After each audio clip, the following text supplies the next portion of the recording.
Pan India star Prabhas హీరోగా pan world లెవెల్లో కల్కి 2898 ఏడి సినిమా తెరకెక్కుతున్న సంగతి తెలిసిందే.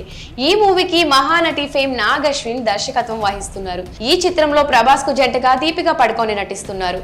అమితాబ్ బచ్చన్, కమల్ హాసన్, దిశా పటాని, పశుపతి కీలక పాత్రల్లో కనిపించనున్నారు.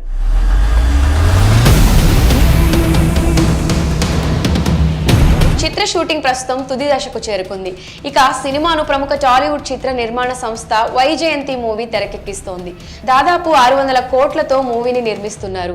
మరికొన్ని నెలల్లో ప్రేక్షకులకు ముందుకు రానుంది ఈ మూవీ.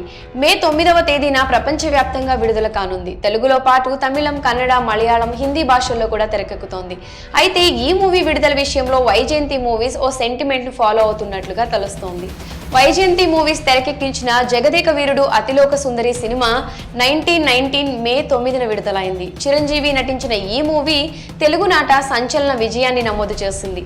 ఇండస్ట్రీ రికార్డును బ్రేక్ చేసింది. చిరంజీవితో పాటు వైజయంతి మూవీస్ కెరియర్ లోని ది బెస్ట్ చిత్రంగా కూడా నిలిచింది.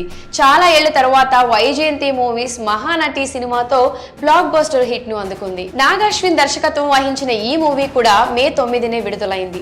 ఇప్పుడు కల్కి సినిమా కూడా మే 9వ తేదీన ప్రేక్షకుల ముందుకు రానింది. దీన్ని బట్టి చూస్తే వైజయంతి మూవీస్ మే 9ని సెంటిమెంట్ గా బలంగా నమ్ముతున్నట్లు తెలుస్తోంది. ఇప్పటికే మూవీ నుంచి వచ్చిన ప్రతి అప్డేట్ బ్రహ్మాండంగా ఉంది. హాలీవుడ్ సినిమాతో పోటీ పడేలా సీన్లు ఉన్నాయి. దీన్ని బట్టి చూస్తే కల్కి 2000 కోట్ల మార్కును ఇట్టే చేరుకుంటుందని ఆశాభావం వ్యక్తం చేస్తున్నారు ఫ్యాన్స్. కాగా నాగ్ అశ్విన్ ప్రముఖ దర్శకుడు శేఖర్ కమ్ములా దగ్గర అసిస్టెంట్ డైరెక్టర్ గా పనిచేశారు. ఎవడే సుబ్రహ్మణ్యం సినిమాతో దర్శకుడిగా మారారు. మహానటితో బ్లాక్ బస్టర్ హిట్ అందుకున్నారు. ఇప్పుడు కల్కితో ప్రపంచం మొత్తం తన వైపు తిరిగి చూసేలా చేసుకోబోతున్నారు.